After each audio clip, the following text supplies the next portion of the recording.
Instead of a ghost hotel, it's a cruise ship sailing the afterlife seas. Imagine K-drama Hotel del Luna, but on a boat. Say no more. Here's Hotel del Ocean, starring our favorite OTP from Hotel del Luna, Yo Jin-gu as Gu Chan-sung and Lee Ji-hyun as Jang Man-wol. It's been 2 years since the events of Hotel del Luna. Jang Man-wol is still running the hotel, but she can't shake this eerie feeling that something's missing. She still has Choi Soo-young, the charming con man who became her right-hand man after his redemption arc in Season 1. Oh, and not to mention, she also has a crush. Turns out he's looking for her too. One day, a handsome stranger boards the hotel. His name is Kim Yoo-na, and he looks like trouble. He pays his respects to the previous owner of the hotel, who turned it over to Yang Man-wol when he died. And if you remember, the previous owner was also named Kim. So what's with the same name? Because they're related. This mysterious newcomer is the nephew of the previous owner, and he inherited his uncle's share in the hotel. But there's a catch. He doesn't want to own a hotel. He wants to sail the 7 seas instead. He proposes to Jang Man-wol that she leases him the hotel for a year, so he can charter it into a cruise ship, which she reluctantly agrees to. Of course, Choi Soo-young is not happy about this change of plans. After all, he just got used to the routine of working at the hotel. Plus, how are they supposed to continue their business as usual while the hotel is being converted into a cruise ship? While arguing about this with Man-wolf, Chan-sung, now a full-time employee at the hotel, gets an idea. He suggests that they keep the hotel open and continue operating as usual, but then rent a cruise ship to serve as their temporary home base. Man-wolf loves this idea because even though she likes the hotel, she's always wanted to experience life on a cruise ship.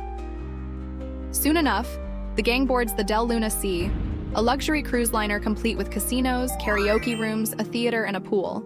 Even the hotel staff get their own cabins. They set sail for international waters where no laws apply, including the law that ghosts can't cross over. The first few days on board are great. Jang Man-wol and Choi Soo-young finally take a break and enjoy themselves, much to the delight of the hotel staff. Chan-sung goes cruising with his crush, Kim Yoo-na, and his friends. They have fun until one of his co-workers, Kim Soon-mi, falls off the boat. Literally. Turns out she tried to commit suicide by jumping into the sea, but Chan-sung saves her just in time. Of course he does. He's a good guy like that. Back at the hotel, everyone is surprised to find out that she's a ghost. How could she have jumped into the ocean without a life jacket and survived? Well, that's because she never intended to live in the first place. She only pretended to be a human so she could kill herself along with her ex-boyfriend who left her and their unborn baby behind. Since she failed to do that, she's now stuck on the cruise ship. Her story makes everyone think of someone they know, Gu Chan-sung. He spent most of his life pretending to be someone else in order to protect his half-sister and help her live a normal life. When he was young, his parents died in a car accident and he took the blame so his sister wouldn't go to jail. Now he lives under the name of Gu Ki-kwang, the son of the CEO of the company responsible for his parents' death. And even though he resents his father figure for his involvement in the accident, he still can't bring himself to hurt his sister or those close to him. After hearing Soon-mi's story, Jang Man-wol feels bad for her and offers to help. Meanwhile, Chan-sung tries to comfort Sun-mi, but she pushes him away. She's too busy blaming herself for not being able to let go of her ex-boyfriend. Jang Man-wol understands that Sun-mi needs time to heal, so she lets her stay on the cruise ship for now. But as the days pass, it becomes clear that Soon-mi still isn't getting any closer to moving on. She continues to argue with her ex-boyfriend's ghost, who hitched a ride on the cruise ship unknowingly. Eventually, Soon-mi disappears after leaving a note saying goodbye. Jang Man-wol and the others find her on the top deck. She reveals that she intends to jump off the cruise ship and reunite with her ex-boyfriend in death. Man-wolf stops her and explains that although Soon-mi failed in her original attempt, she should be grateful that she was given another chance at life. She didn't take her own life the first time around because she still had people who loved her and wanted her to stay alive. One of them was her ex-boyfriend, who, according to him, regretted leaving Soon-mi and their child behind. He promised her that he would wait for her until she came back to him, even if it took 1,000 years. Hearing this, Soon-mi realizes that she doesn't want to die. She doesn't want to leave her friends and the people who helped her move on. With a newfound determination, Soon-mi decides to start living again.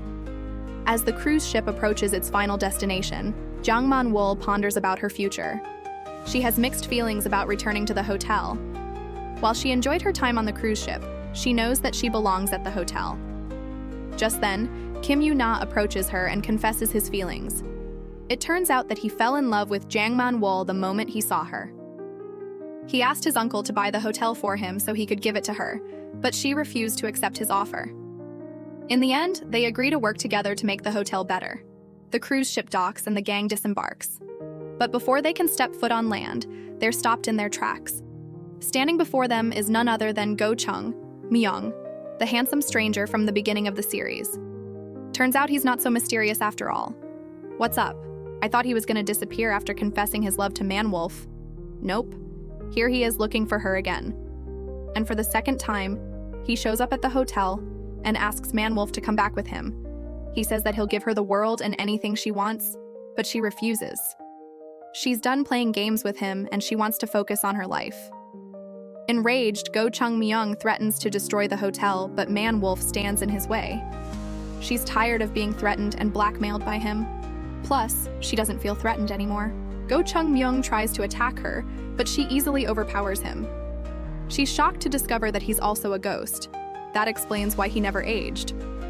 The truth is, Go Chung Myung is the illegitimate son of the founder of the hotel. He grew up resenting his father for abandoning his mother and refusing to acknowledge his existence. When he died, he became a ghost and vowed to take revenge on his father's family. Go Chung Myung is defeated and disappears after uttering one last threat. The series ends with Jang Man-wol, Choi Soo-young, and Gu Chan-sung looking out at the horizon together. They wonder where Go Chung Myung will show up next. Cue sad music. The end. Okay, so here's what I would change about this scenario. Instead of Jang Man-wol inheriting the hotel from her boss, she buys it with her own money. She worked hard for decades to earn enough money to purchase the hotel, but she couldn't do it alone. Enter Gu Chan-sung. He needed a place to stay, so he struck a deal with Jang Man-wol. He would help her renovate the rundown hotel in exchange for free lodging. They bickered a lot at first, but as time went on, they started to fall for each other. Then one day, the hotel mysteriously began attracting guests. Jang Man-wol soon realized that it was no ordinary hotel. It was a place where ghosts could rest before moving on to the afterlife. Because of this, the hotel gained popularity among humans and ghosts alike. Jang Man-wol continued to run the hotel with the help of Chan-sung and the hotel staff. Together, they made sure that every guest felt welcome and that they had everything they needed to move on. Through it all, Jang Man-wol and Chan-sung's love for each other grew stronger. They faced many challenges, including jealous lovers, vengeful spirits, and even a crooked businessman who tried to take the hotel from them. But in the end, they were able to overcome every obstacle and come out even stronger than before.